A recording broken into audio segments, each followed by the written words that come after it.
All right. If you need me to repeat anything, I can definitely do that. All right. So we'll start, if you could please list your name and your role here at Riverside. So my name's Dr. William McAllister. Most people call me Billy. I'm a neurosurgeon. Been here since 2002. My role at the Radiosurgery Center is I'm the co-medical director, and I'm one of 5 neurosurgeons that oversee and bring cases to the radiosurgery to perform stereotactic radiosurgery on the Gamma Knife unit that we have here and have had since 2005. Awesome. Can you describe to us a little bit more the medical care and procedures that you provide? And specifically, can you go into the Gamma Knife technology? And bring it in here a little bit. So as a neurosurgeon, I perform all types of surgeries involving spine, mostly degenerative issues, some trauma, tumors, lots of brain operations for brain tumors, hemorrhages, AVMs, aneurysms occasionally. Here at the Radiosurgery Center, we predominantly treat tumors with the Gamma Knife technology, and the most common types of tumors in the brain are the most common things that we treat here, and that's metastatic tumors, tumors that have spread from other sources within the body. Here in the Peninsula of Virginia, that means that we're mostly treating lung cancers that have metastasized or spread to the brain, breast cancer patients. We also see patients with skin cancers, mostly melanomas, kidney cancers, but really from anywhere. We've had several patients with ovarian cancers, men with prostate carcinoma. When it spreads to the skull, we've used Gamma Knife technology for treating those. But we also treat primary tumors of the brain, mostly benign tumors of the brain.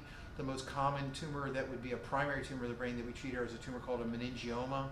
That some of them have never had surgery, some have had surgery with either an incomplete removal, or after being followed for some time, they've shown evidence of regrowth. And rather than reoperating on those patients, oftentimes we can offer them a Gamma Knife treatment. We also treat tumors of the pituitary gland, what are called pituitary adenomas. Usually those are treated after surgery, either with inability to remove the tumor in its entirety, and or, for instance, this coming Friday, we're treating a gentleman that I operated on 10 years ago who kept getting follow-up MRI scans, and unfortunately an MRI scan that he had just recently showed a little slight area of regrowth of the tumor, nothing to the size of what it was before, but rather than putting him through another operation, because it's so small, we'll treat him with Gamma Knife, and that should suffice to prevent any further growth of this area of recurrence. We also treat a condition both with regular surgery as well as with Gamma Knife surgery called trigeminal neuralgia, which isn't a tumor at all. It's just a pain condition that people get where they get fairly intense facial pain. It's a variation of headaches, but it's really more of a facial pain syndrome. And we can treat that with Gamma Knife by radiating the nerve that mediates the control of sensation in your face. You can make a significant improvement in the pain they're having. There's also vascular malformations of the brain, things called dural AV fistulas and arteriovenous malformations, which can present with seizures, with brain bleeding. Some of them we treat with surgery. Some are treated right next door with the endovascular techniques that some of the Dr. Leash, Dr. Ramakrishnan, and Dr. Kostov have. But we also can treat those if they're small enough with Gamma Knife. So a lot of times those lesions require what we call multimodality treatment. Some require surgery, some require endovascular techniques, some require Gamma Knife, some require all three. So the more complicated ones, you typically will do all three. So we've treated a fair number of those. And then there's another type of tumor that involves what's called the vestibular nerve, which controls balance and hearing. It will manifest itself sometimes as people having hearing loss in one of their ears.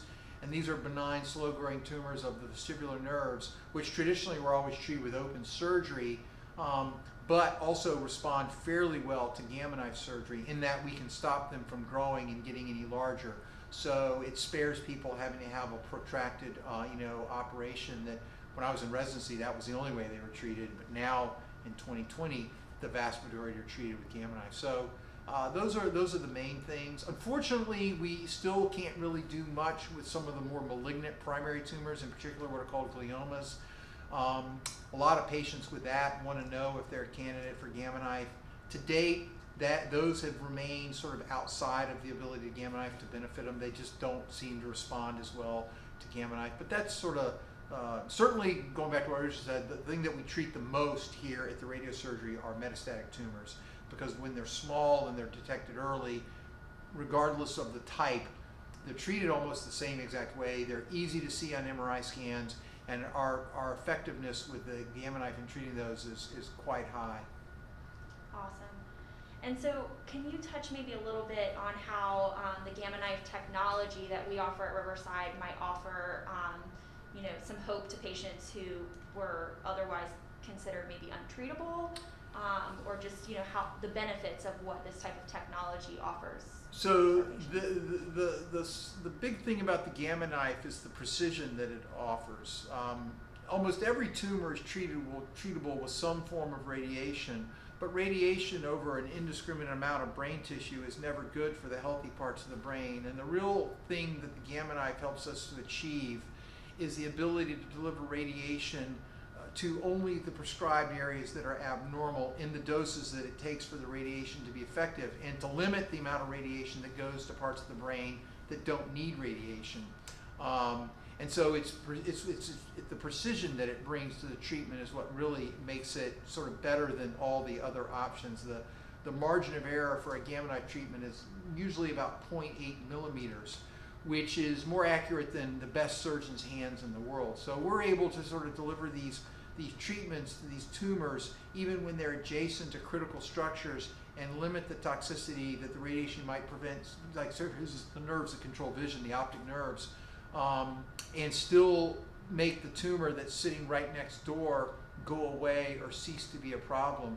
So in that regard, it offers the ability to do radiation treatments without a lot of the side effects that people had grown to sort of accept as part of radiation therapy. Hair loss and things like that typically don't happen with the Gamma Knife. The sense of fatigue that some radiation treatments bring about typically don't happen with Gamma Knives. There's other things that the Gamma Knife you have to do, like for instance, oftentimes we have to put a frame on the patient's head to do it. And so there's extra steps that you have to do to achieve that, but most people tolerate that real well. We have our anesthesiologists help us with the treatment so that patients are given sedation and pain medication to make the parts of it that seem to be up front a little bit, they take your breath away, make it sort of easy to tolerate. And so very few people complain about the treatment when all is said and done.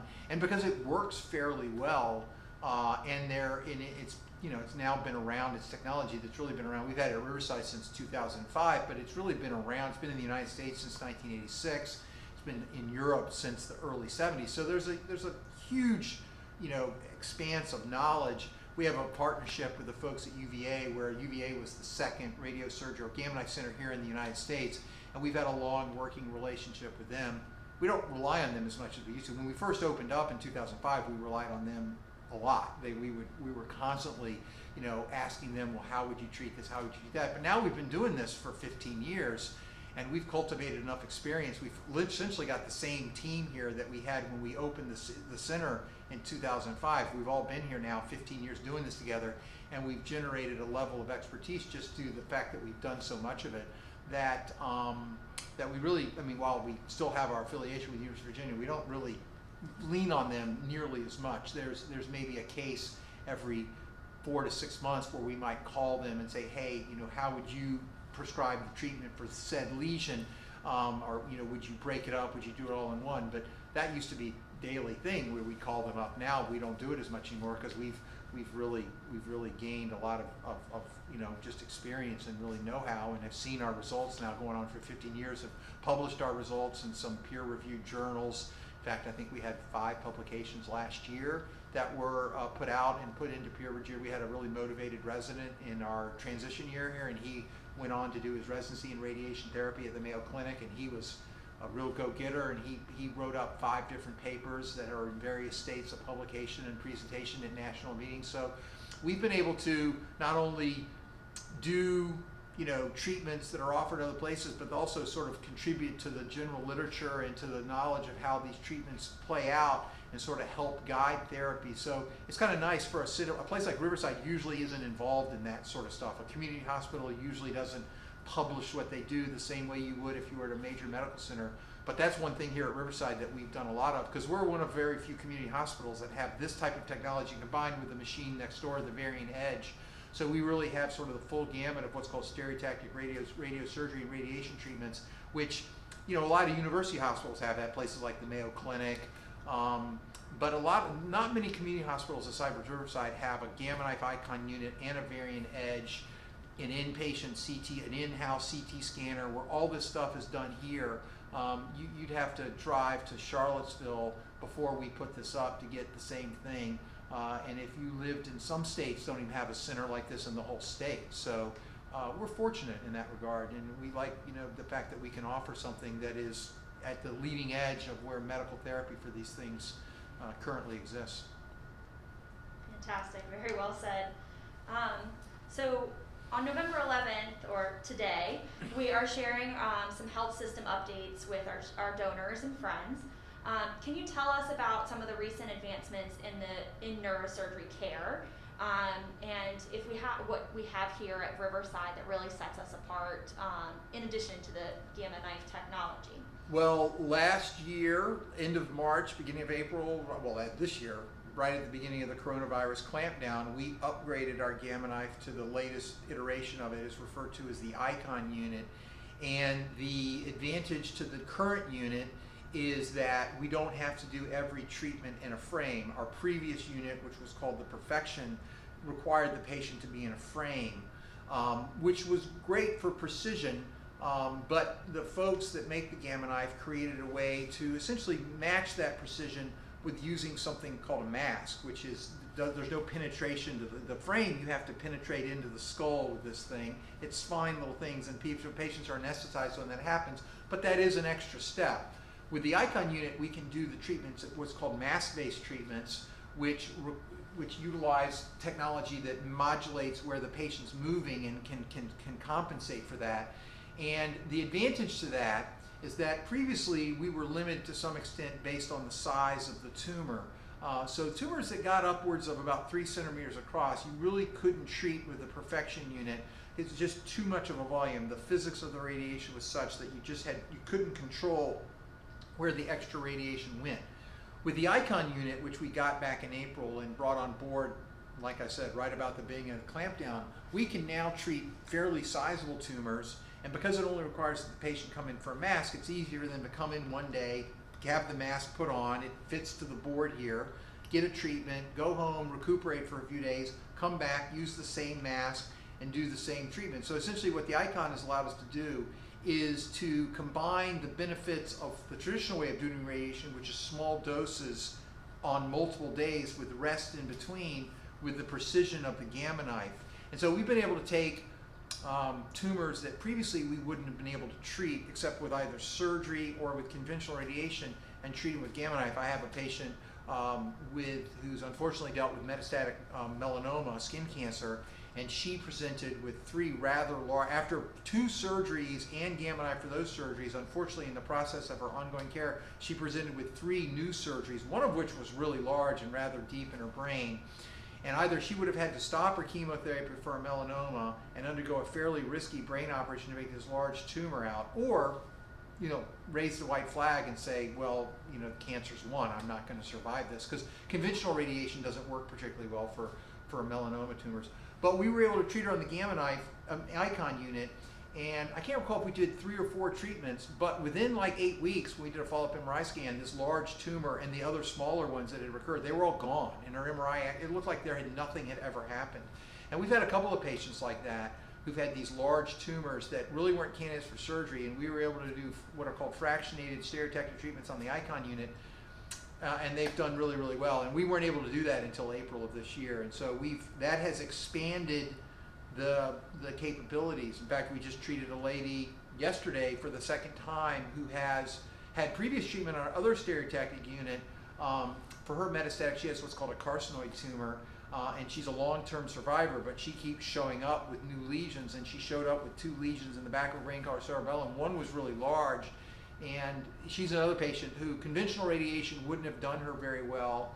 In the old days, prior to April, I probably would have operated on the big tumor and then brought her back and done Gamma Knife on the smaller tumor. But with the Icon unit, we just treated both units and both tumors, and we're going to do 3 treatments. And I suspect that will work well thus far. She's still scheduled for her third treatment. We've done one. We did the second one yesterday. We'll do another one, I think, someday early next week. And she should do well with that. But we'll do follow-up MRI scans to verify that. But so that's been the biggest change in the radiosurgical world. You know, in the operating room where we do more conventional surgeries, I should say, we've had image guidance, and we have intraoperative CT scanners in our operating room that have expanded what we do. Both with brain surgeries, we use the CT scanner when we're doing what are called deep brain stimulators, which are treat for Parkinson's disease patients. We can use it for taking out pituitary tumors when we operate through the nose and take out tumors of the pituitary gland. But where we primarily use it is on complicated spine surgeries. There's a lot of spine surgeries that we just 10 years ago, 5 years ago, we weren't doing here. We would send them to VCU or UVA because they were just too complex. There was too much radiation that you would be exposed to. But now with these intraoperative, what's called image-guided surgery, we can put in screws and do corrections of spinal deformities with all all the tools that we use linked to scans of the patient, so we know exactly where we are when these screws are going in people's spinal column, so that the screws don't go into nerves or the spinal cord. And in the old days, that was one of the problems with these complicated surgeries, is the patient's spine was so deformed that even though you thought you knew where you were putting a screw, sometimes afterwards you realize, well, that screw didn't go where I wanted it to go.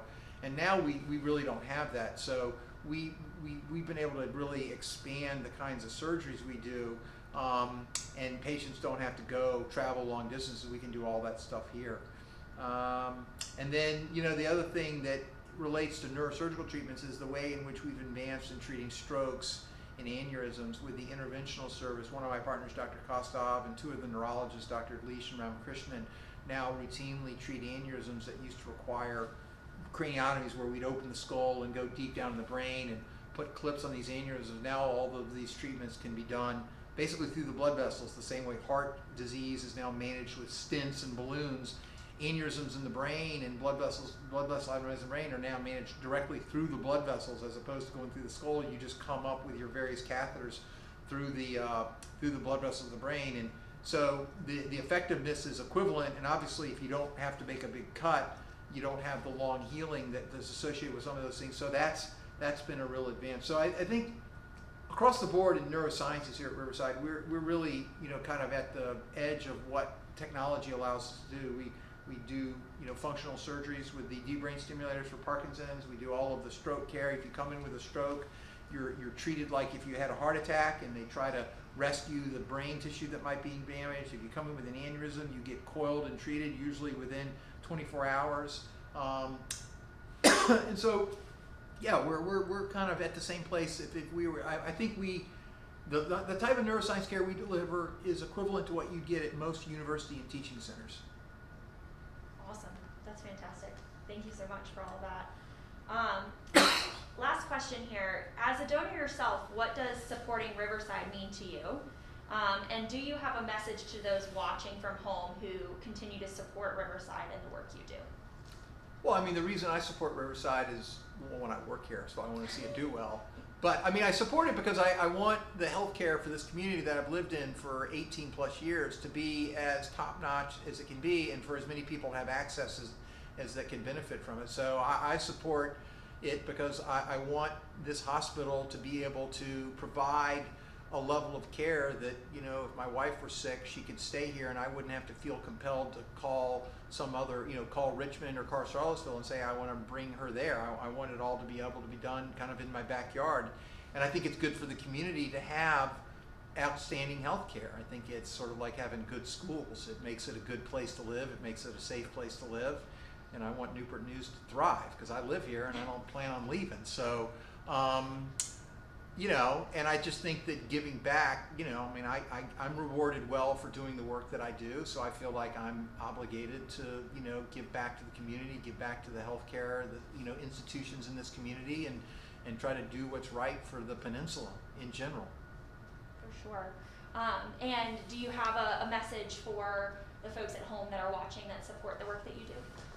Well, I mean, you know, your support is always welcome. There's all kinds of opportunities to, you know, there's always new technologies that are out there that we would benefit from, and we could apply to the patients of the peninsula and help them with. So and there's always care that can be advanced. I mean, medicine is like everything in life; it's always striving to get better.